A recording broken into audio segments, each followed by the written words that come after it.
Capítulo 4, disposições diversas. Artigo 23. Todos os membros da sociedade lhe devem ter o concurso. Em consequência, são convidados a colher, nos seus respectivos círculos de observação, os fatos antigos ou recentes que possam dizer respeito ao espiritismo e os assinalar.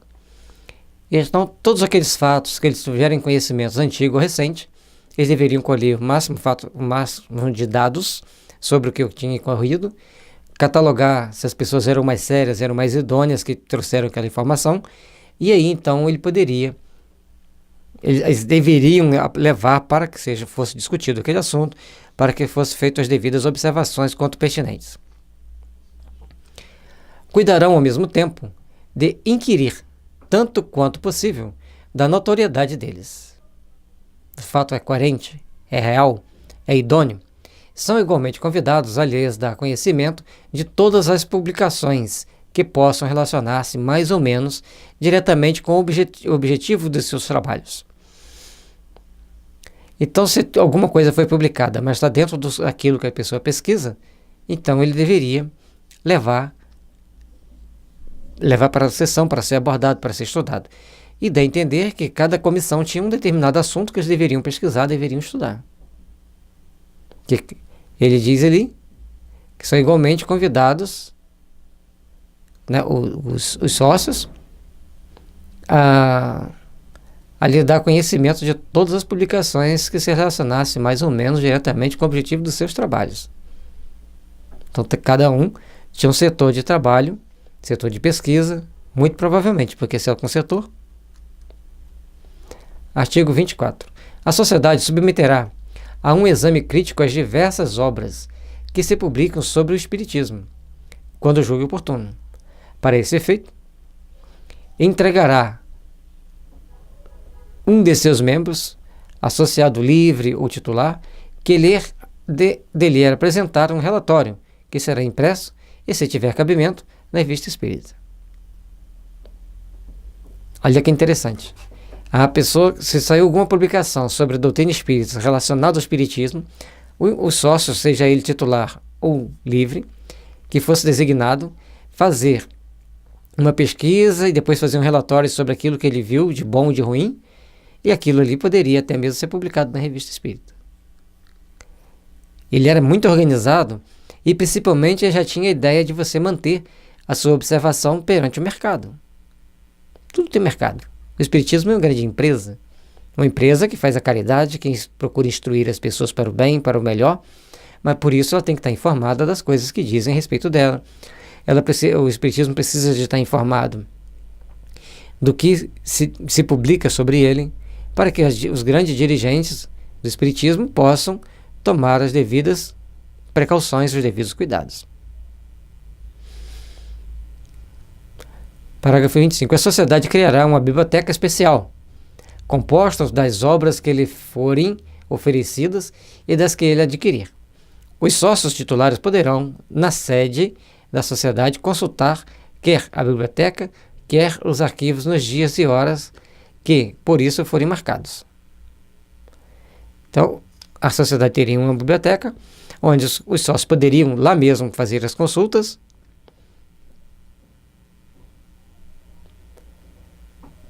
Então, tanto a biblioteca quanto os arquivos, na hora que para isso foram marcados. Não era qualquer hora.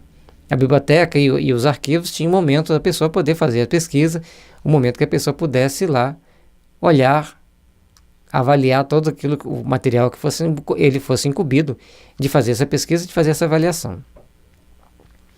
Artigo 26. A sociedade, considerando que a sua responsabilidade pode achar-se moralmente comprometida pelas publicações particulares de seus associados, prescreve que ninguém poderá, em qualquer escrito, usar do título de sócio da sociedade, sem que a isso esteja por ela autorizado, e sem que previamente tenha ela tido conhecimento do manuscrito.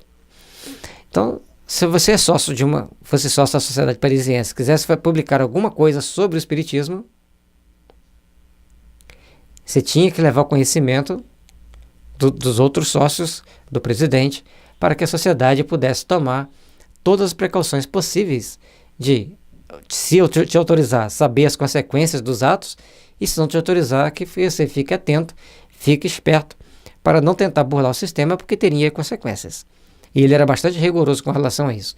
Isso, gente, é muito importante, porque quando a gente quer fazer qualquer publicação, quando a gente quer passar qualquer informação, ela deve estar imbuída de bons sentimentos, de bons entendimentos, e todos os envolvidos devem procurar trabalhar intimamente para que tudo transcorra da melhor forma possível, com segurança, com propriedade e, acima de tudo, com responsabilidade de todos. À comissão caberá fazer-lhe um relatório a esse respeito.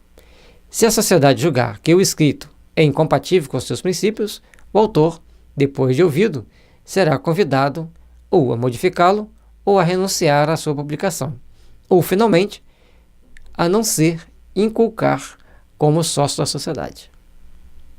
Então, tinha consequência. Leu, debateu, aprovou, beleza, pode.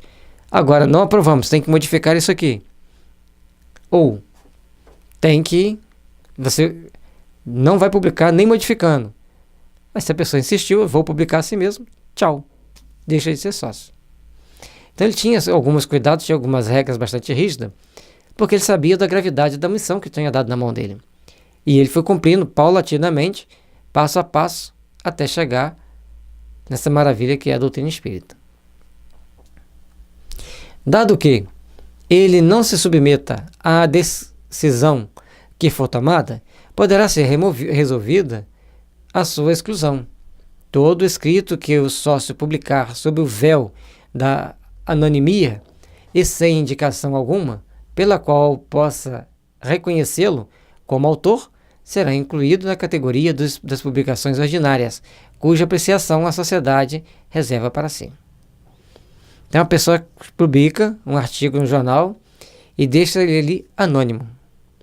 Mas as ideias do que está escrito ali bate com as ideias daqueles que estão lá dentro. Uma boa cariação e algumas diligências que provavelmente eles faziam, principalmente se fosse alguma coisa que viesse denigrir a doutrina espírita, providências iam ser tomadas, óbvio. Todavia, sem querer obstar a livre emissão das opiniões pessoais, a sociedade convida aqueles de seus membros que tenham a intenção de fazer publicações desse gênero a que, previamente, lhe peçam o parecer oficioso, no interesse da ciência.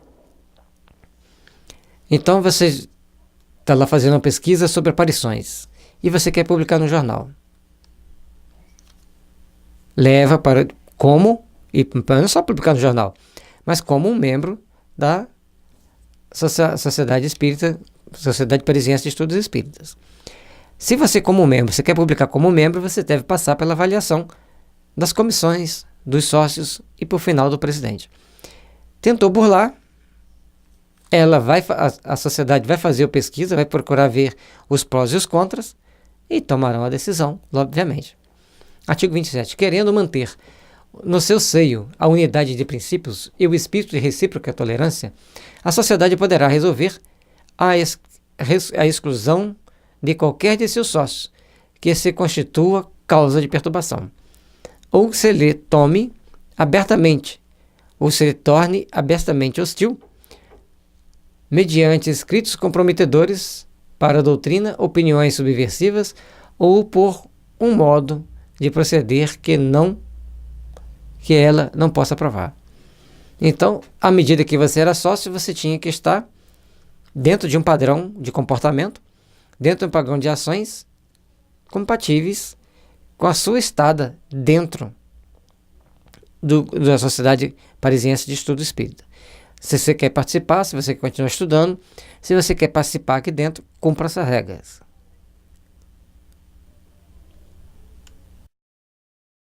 A exclusão, porém, não pode ser decretada senão depois de prévio aviso oficioso, se este ficar sem efeito, e depois de ouvir o sócio inculpado, se ele entender conveniente explicar-se. A decisão será tomada por escrutínio secreto e pela maioria de 3/4 dos membros presentes. É importante, então, nós entendermos que o médium, o médium ou o integrante da equipe da Sociedade Parisiense de Estudo Espírita, ele seria avisado primeiro e também teria o direito de explicar-se caso ele quisesse. E a partir desse momento, o julgamento seria decidido a partir de 3/4 das pessoas presentes, ou seja, 75% dos presentes dissesse sim. Aqui é uma margem de bastante segurança, porque qualquer não dentro dos componentes já asseguraria, dava uma certa segunda chance para a pessoa. Mas, como ele primava muito pela unidade de ideais, certamente, as coisas ficariam um pouco diferente para a pessoa, à medida que ele fosse para o julgamento, praticamente, pelo rigor que Kardec usava e todos os seus amigos o acompanhavam nesse rigor, quem cometesse um delírio certamente seria expulso. Quando ele fala que é melhor anular 9 verdades do que aceitar uma mentira, então nós temos que já temos a ideia de quanto rigorosa era a sua atitude frente àqueles que cometessem determinados deslizes e até mesmo para evitar que outros viessem a cometer os mesmos erros. Artigo 28. O sócio que, voluntariamente, se retire no correr do ano, não poderá reclamar a diferença de cotas que haja pago. Essa diferença, porém, será reembolsada no caso de exclusão decretada pela sociedade. Então nós temos uma situação a ser observada. Se a pessoa pede para sair, ele não tem direito a receber a cota que ele pagou. Agora, quando ele é excluído, quando ele é expulso fica de feio, né? Então, quando ele tem uma exclusão dele decretada, aí ele pode ser reembolsado.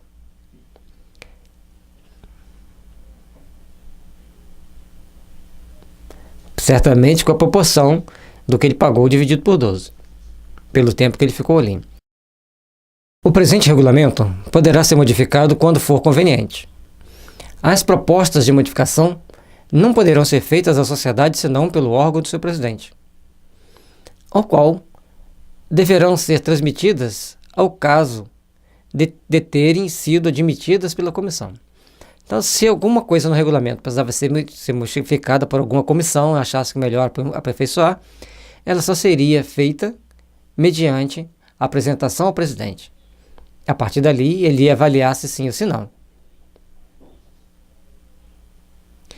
E pode a sociedade, sem modificar o seu regulamento, nos pontos essenciais, adotar todas as medidas complementares que lhe pareçam necessárias. Então, o regulamento existe, mas pode colocar algumas emendas quando se faz necessárias para aperfeiçoá-lo, para adequá-lo à necessidade da sociedade. Logicamente que isso aí vai passar pela mão do presidente de todas as comissões, todos os sócios ali que foram determinados para ele, e principalmente para aquele grupo de diretores, tesoureiros, secretários, principalmente aquelas pessoas que iriam avaliar da necessidade ou não para poder passar para o presidente.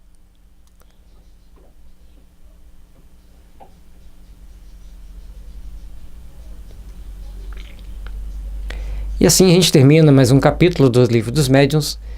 Isso aqui é bem uma forma com que Kardec deixou para nós um esboço daquilo que deveria ser feito como regulamento para nós podermos seguir. E agora a próxima fase é a das dissertações espíritas. Muito obrigado pela companhia, fiquem com Deus, que Jesus os abençoe, vos ilumine. Se possível, inscrevam em nosso canal, deixem seu like, ajudem-nos a divulgar o bem.